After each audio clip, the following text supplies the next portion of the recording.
La reforma a la justicia. ¿Será que ahora sí? Juan Pablo, es una deuda que tiene el gobierno colombiano y el Estado desde hace mucho tiempo. Ha pasado varias administraciones, siempre se habla de la reforma a la justicia, la presenta el gobierno nacional, la presenta el Ministerio de Justicia, la presenta la Fiscalía. Una reforma a la justicia que nunca ha prosperado y continuamos todavía en la misma situación. Hay represamiento de procesos, hay otros que todavía están en el limbo, investigaciones que no prosperan.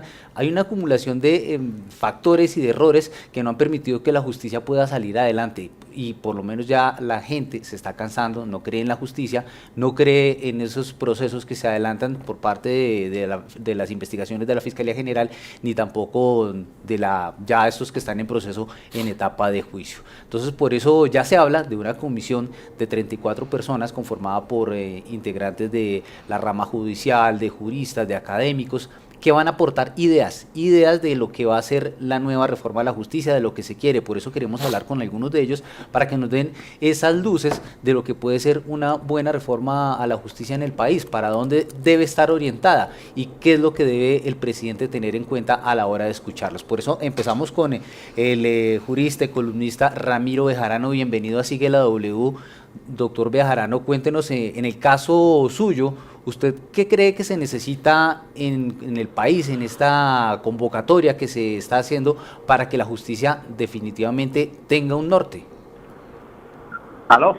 Sí, adelante, doctor Bejarano, lo Mire, escuchamos. muchas gracias. Lo primero que tengo para decirle es que esa es una comisión de muchas personas que entiendo que el gobierno conformó bajo la óptica de que no todas las personas que están allí son partidarias del presidente Petro y no participan de sus ideales de gobierno. Ahí está, por ejemplo, el doctor Vargas Lleras, estoy yo y otras personas que aceptamos que nos incluyeran en esa comisión bajo el compromiso de que obviamente esa comisión es una comisión puramente técnica, alejada de los avatares políticos, y que eso no refleja, por supuesto, su pertenencia a ella, su participación en ella, que las personas que allí estemos participemos o no del gobierno. Eso es completamente ajeno. Ahora bien, en relación con su pregunta, ¿de qué espero yo? La comisión tiene diferentes matices. Hay unas personas expertas en penal, otras en constitucional. Hay mucho interés en que se trabaje sobre el tema de la negociación de penas y sobre aspectos penales. Pero en el caso personal mío y, por ejemplo, el del doctor Ulises Canosa, que es el presidente del Instituto Colombiano de Derecho Procesal, que también está llamado a esa comisión, estamos pensando en unas reformas que toquen la justicia civil. Es que esto que tiene de interesante esta comisión es que se trata de una comisión pensando en reformar no la estructura de la justicia, que es en eso lo que han fracasado todas las demás comisiones, porque obviamente quitarle la facultad de jurisdicción electorales a los magistrados de las altas cortes, eso es muy difícil porque tiene mucha resistencia, y por eso han fracasado todas esas reformas. Pero ahora el gobierno lo que ha convocado es una reforma o una comisión para que proyecte unas ideas encaminadas a que el ciudadano a pie pueda tener acceso a esas reformas. Y en materia civil, entonces nosotros lo que estamos pensando es en proponerle a esa comisión y al gobierno que piensen modelos diferentes para redistribuir competencias de los asuntos, dado que hoy estamos en el sistema de la virtualidad, que también hagamos propuestas encaminadas a tecnificar la administración de justicia, que se estudie la posibilidad de decretar una emergencia judicial por un término no menor de 5 o 10 años, para que los jueces colectivos puedan decidir en salas unitarias, es decir, solamente un magistrado y no 3 o 5 o 6 asuntos que están represados. Y una gran reforma que pensamos que debe empezar a discutir el país es acabar con ciertos procedimientos que entorpecen los trámites de los procesos, como por ejemplo la necesidad de que tenga que admitirse la demanda. Eso no pasa en los demás países. Digo que eso está mandado a recoger, y si suprimimos esa fase de los procesos civiles y contenciosos administrativos, seguramente vamos a tener un proceso distinto. De manera que nuestra participación de los civilistas o los contenciosos administrativos que allí estamos está pensada en función de crear unas estructuras diferentes de los procesos para que los ciudadanos tengan una mejor manera de acceder a la justicia. 34 juristas, usted bien lo decía al comienzo, es mucha gente. ¿Usted no cree que de pronto esto va a terminar siendo una convocatoria para escuchar un montón de ideas, pero luego el gobierno decir, ya los oímos, igual aquí presentamos lo que a nosotros nos parece? Eso pase, si eso pasa, pues obviamente nosotros hemos cumplido con el deber académico. Es que fundamentalmente muchos de los que estamos allí somos profesores universitarios. Nosotros nos debemos a un apostolado, un sacerdocio. En mi caso personal soy profesora de 45 años, de manera que si en esta ocasión el gobierno nos oye y no nos hace caso y da frente a su reforma, con la misma independencia con la que hemos llegado a esa comisión saldremos a criticar las reformas que propone el gobierno. Pero lo que no queremos es que mañana nos digan, los invitamos y no quisieron participar. No, esa no es nuestra actitud. Yo en lo personal prefiero equivocarme actuando que dejar de actuar. Ramiro Bejarano, muchísimas gracias por estar en Sigue la W, por darnos por lo menos lo que usted piensa sobre la reforma a la justicia, todo lo que considera importante para la descongestión judicial. Y saludamos ahora a Juan Pablo, a Hernando Herrera, él es el director de Excelencia de la Justicia. Bienvenido a Sigue la W. Y usted, ¿cómo ve esta convocatoria que está haciendo el gobierno nacional y si efectivamente todas estas personas que están participando pueden aportar ideas a lo que se quiere llegar con la reforma a la justicia el año entrante? Primero que todo, con las buenas tardes, Juan Pablo, Andrea, Mauricio, muchas gracias por su muy amable invitación. Dijéramos a ese respecto lo siguiente.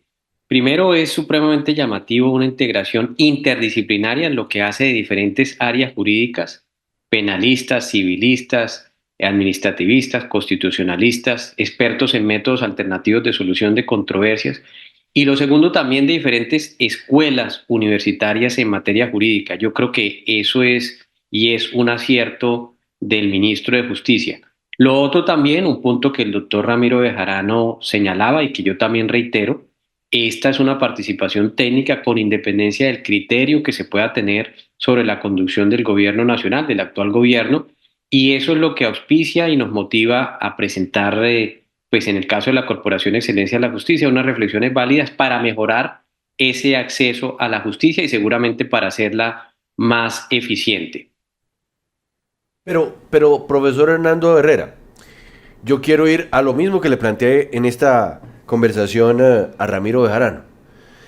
¿Hasta dónde esto no puede terminar siendo un esfuerzo de simulación democrática, de escuchar a distintas voces, a muchas voces, ponerlas a que planteen sobre la mesa sus puntos de vista y luego decir, bueno, muchas gracias, igual nuestra propuesta es esta, en donde en realidad tal vez no se plasme todo lo que pueda quedar de esa discusión?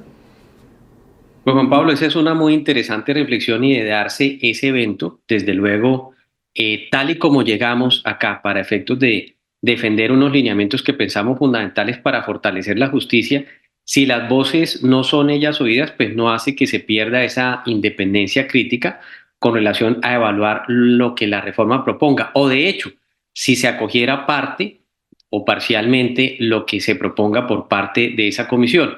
Esperamos sí la definición de los mecanismos porque como bien usted detalla, Juan Pablo, es una comisión ciertamente larga, es representativa, pero al ser representativa y estar más de 30 nombres se requieren unos mecanismos ágiles para efectos de llegar a consensos y, ¿por qué no decirlo también?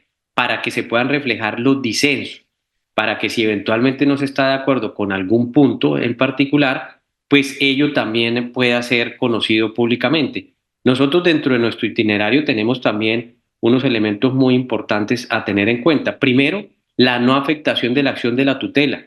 Es un mecanismo sagrado. Hoy en día se están presentando más de 620.000 tutelas al año, a no ser en lo que tiene que ver con el reparto. Quiere ello decir, cuando obviamente se asigna a uno determinado juez para que tenga conocimiento, para precisamente hacerlo más expedito.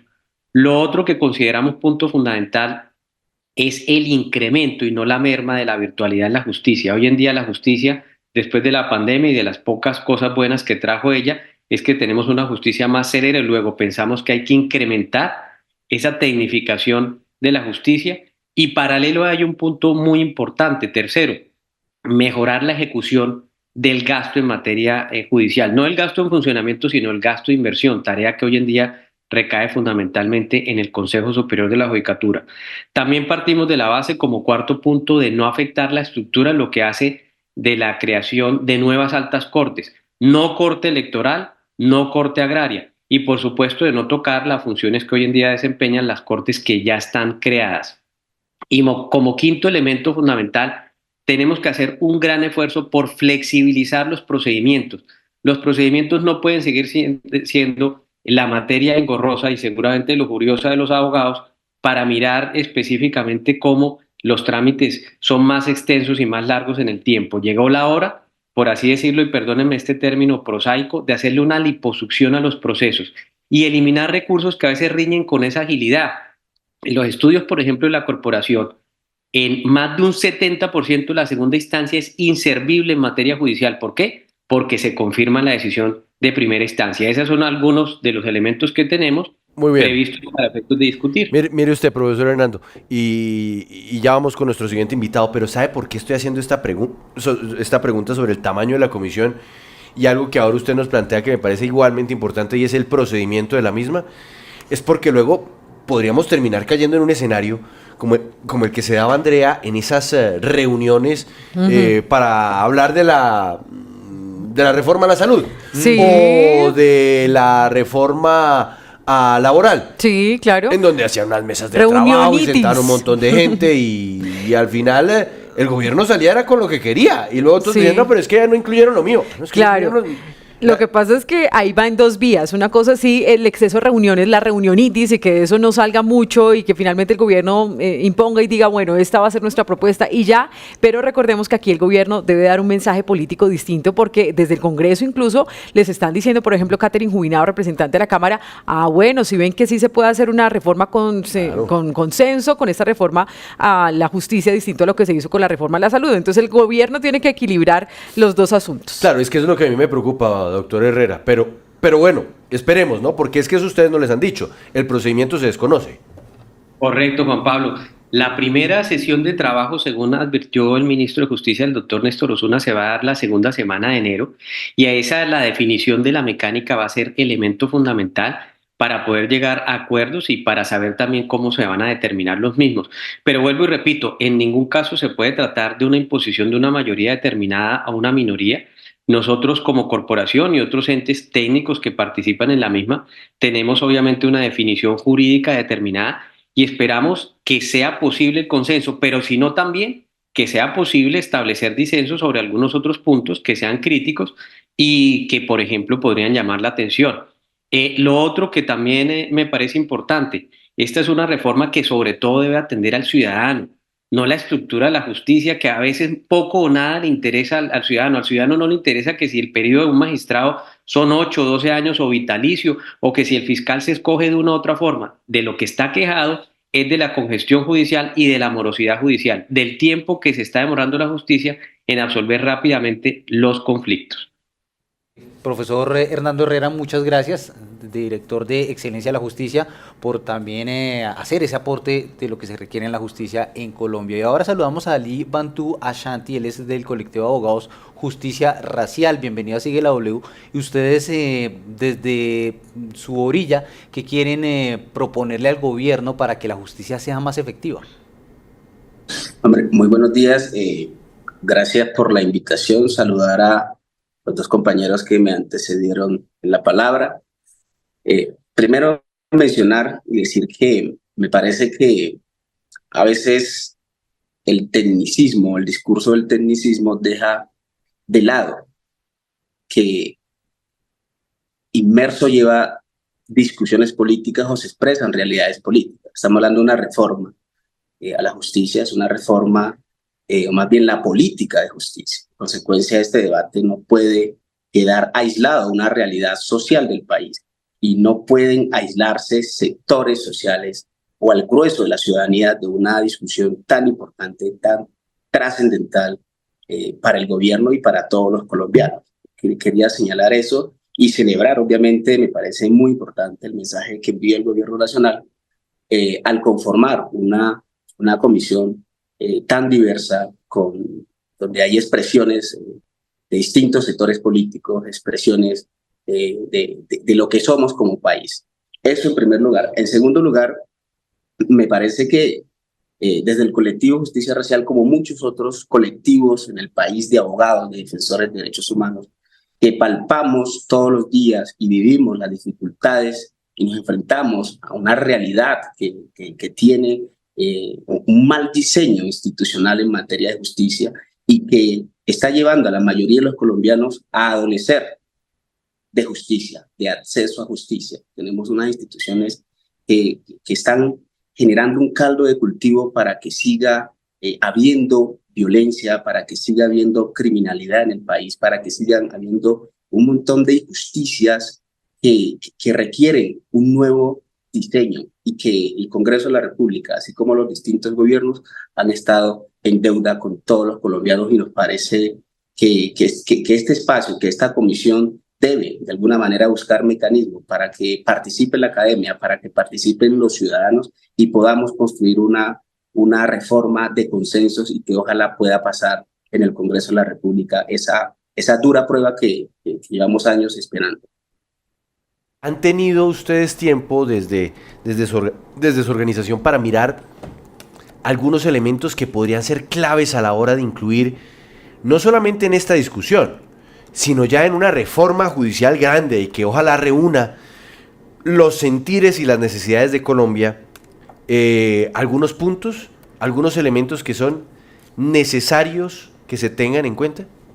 A nosotros nos parece sumamente importante el acceso a la justicia, que todos los colombianos, las colombianas, las mujeres, los jóvenes, sobre todo las personas empobrecidas que hoy al enfrentarse al sistema de justicia, sobre todo penal, la mayoría de la gente termina en prisión porque no tiene la posibilidad de pagar una defensa técnica adecuada para defenderse en el sistema de justicia penal. Pero también encontramos con dificultades como datos como que el 96%, 97% de los homicidios en Colombia quedan en la impunidad. Es decir, el tema de impunidad hoy en Colombia creo que es trascendental para pensarse una justicia que responda a la ciudadanía y que pueda dar resultados y que sobre todo le envíe un mensaje a quienes cometen crímenes, a quienes se roban el país, que aquí se investiga y que la criminalidad no queda impune. Yo creo que son esenciales y recogen, mire, tanto lo que dice aquí el abogado Ali, que además yo celebro que esté él, porque representa un colectivo necesario a la hora de hablar de justicia en el Colombia, así como lo que dice el profesor Hernando Herrera, esto tiene que girar en torno al ciudadano y a resolverle por fin, Mauricio, los problemas al ciudadano, que es el que urge, el que clama un país en donde existe una justicia que hasta el momento ha sido la gran ausente en todos los escenarios. Sí, ausente, Juan Pablo, que ya la gente está tan cansada que cuando llega algún delito se presenta, ya no acuden a la justicia porque dicen allí no hay resultados, allí no se investiga, o algunos, que ya estamos en casos más graves, Juan Pablo, se están tomando la justicia por cuenta propia, y eso sí está también un poco preocupante en todas las regiones del país, en lo que se está viviendo. También se necesita la descongestión definitivamente. Hay muchos procesos que tardan años en ser resueltos, no solamente en lo penal, también en lo administrativo, y eso pues esperemos que con esta comisión se llegue por lo menos a una conciliación y a un texto que permita adelantar una buena justicia en el país. Venga, me queda una pregunta para Ali. ¿Usted cómo se imaginaría un funcionamiento o el procedimiento que se tendría que seguir dentro de esta comisión para que no se convierta en largas y eternas discusiones, sino que al contrario resulte efectivo? Y algo que decía antes Hernando Herrera, que tampoco vaya a ser una votación en donde entonces la mayoría aplaste a las minorías, sino más bien un escenario en donde se pueda, ojalá, avanzar con celeridad y con una buena representación de la necesidad de los colombianos en términos de reforma en la justicia. Ya hay un diagnóstico, hay unos diagnósticos que se han venido construyendo, ya hay un montón de propuestas que se han venido construyendo y que se han venido planteando en el Congreso de la República. Y creo que es urgente que se busque un mecanismo para que estos equipos técnicos puedan de alguna manera aprender y construir un documento que permita consolidar cada una de las ideas que hay, que se han discutido, para que podamos por temáticas, no sé, corrupción, el tema de la alta criminalidad, el tema de acceso a justicia, el tema del diseño, la elección del fiscal general de la Nación, me parece tan importante. Es decir, por temáticas creo que hay que organizar equipos, mirar a ver qué se ha hecho, qué se ha propuesto y conforme con ello, pues trabajar de manera 24/7 que nos permita de aquí a marzo pues tener una propuesta que recoja todas esas aspiraciones de la ciudadanía y de todos los colombianos. Juan Ashanti, gracias por estar en Sigue la W. Él es del colectivo Abogados Justicia Racial, Juan Pablo, y estos son pues los matices de algunos de los integrantes. Excelente panel que usted trajo, Mauricio. Porque son muy diverso. ¿Usted no se ha dado cuenta que tengo un hipo horrible? ¿Le pego un susto para que se le quite? No sé, pero qué susto. ¿Con qué me va a asustar, Andrea? No, pues noticias que asustan. Bueno, porque mire usted, profesor de los quilates de Ramiro Bejarano, un gran hombre además que tiene la lupa puesta sobre la excelencia en la justicia, como es el profesor Hernando Herrera, y un representante de un colectivo de acción no solamente en términos judiciales, sino sociales, muy importante y representante de la población afro, como es Ali Bantu Ashanti. Me parece que nos permite ver la diversidad de caras que hay en esas 34 personas que fueron elegidas por el ministro de Justicia, quien se anota un hit, creo yo. Total. Se anota un hit al inventarse este esquema para buscar la reforma a la rama judicial. Por lo menos ha caído bien en el Congreso, en los partidos políticos, porque finalmente allí va a ser la discusión. Claro. Entonces tiene que empezar a charlar con todos los partidos políticos y ha caído bien que por lo menos haya esa iniciativa de publicar esta convocatoria y los perfiles de quienes van a sentarse a pensar cómo reformamos la justicia de este país que tanta falta hace para el día a día a los ciudadanos. Bueno, dicho esto, no, y me quisieron pegar un susto por acá y tampoco han fracasado. Dicho esto, Andrea, mañana es viernes. Huele, ¿a natilla? se siente el sabor. ¿De buñuelo? Del cierre del año. Ahora sí, es inevitable. Sin embargo, aquí estaremos con ustedes mañana a las 12, ¿no es cierto, Mauricio? 11:55. 11:55. Sí. Bueno, vamos a llegar aún más temprano mañana. A usted. No, ese fue. Pero ya es el de. Sí, porque ese ya fue con sonido. Pues en algún momento tenía que salir con sonido. Sí. A ustedes, muchas gracias por estar con nosotros. Mañana, así somos los humanos. Los humanos nos equivocamos. Si uno se equivoca, uno corrige. Los humanos nos enfermamos, si uno se enferma o se deja morir o va al médico, eso sí, cual decide. Los humanos tenemos momentos de juventud y momentos de senectud y así tenemos que reconocerlo. Los humanos nos tenemos que saber identificar como lo que somos, seres perfectibles, es decir, capaces de mejorar. Los invitamos a que mañana también nos acompañen a partir de las 12 del mediodía cuando decimos... Sigue la W, muy buenas tardes.